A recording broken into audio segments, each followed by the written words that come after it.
Hello folks, it's James from Beyond 426 here to chat about the new teaser for Alien Earth. I'll be diving into some insights about the lore and what it means for the Alien universe as a whole. I'll try to piece things together to the best of my ability, but I might get some things wrong. Please feel free to discuss in the comments or on social media. Your input always makes these conversations richer. Let's do some background on Earth in the Alien universe. Earth has traditionally been depicted as a pretty awful place to live in the Alien universe. By the time we reach Alien Resurrection, set 300 years after this show, Jonah is deeply reluctant to go back to Earth. Granted, that's after a devastating plague has ravaged the planet, killing a large portion of its population. Even as early as Alien Covenant, set 16 years before this TV show, the focus is already on finding new worlds to inhabit because Earth isn't doing too great. This teaser marks the first time we've returned to Earth properly since the early 90s Earth Hive novel series and comics. While the canonicity of these stories is up for debate, this show is clearly exploring new ground in the franchise. And one more thing before we dive in, the show is set in 2120, which makes it just 2 years before the events of Alien 2122.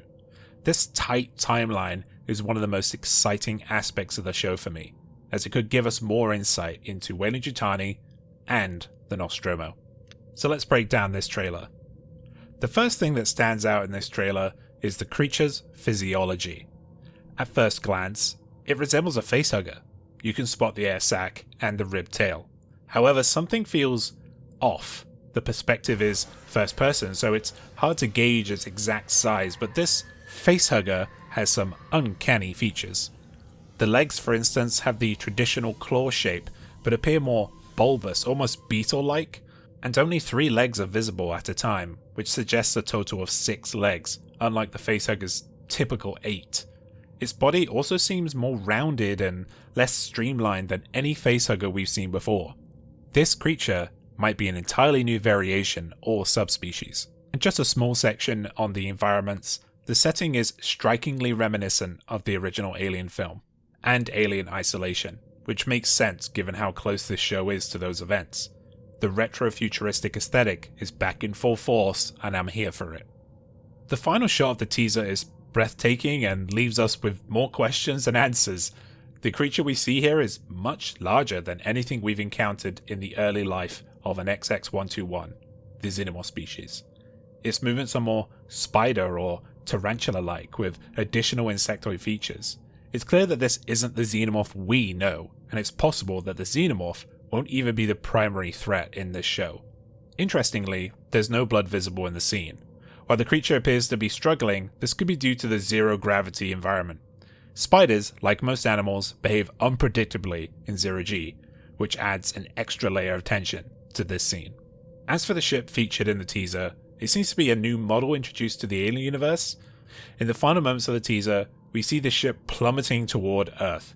I hadn't anticipated a full-scale alien invasion from space, but this could hint at Weyland-Yutani's involvement in bringing these creatures back to Earth. If that's the case, it gives their "Building Better Worlds" slogan a sinister new twist. All in all, I'm incredibly excited for this show. Noah Hawley is an outstanding showrunner, and based on his recent comments, we might get a second season sooner than expected. I'm eager to see more trailers, but sincerely hope the production team doesn't spoil too much, as we've seen happen with other projects.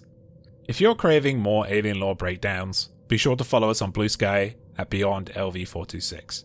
We also post on YouTube and TikTok under the same name, covering everything alien related, new and old. Stay safe, everyone.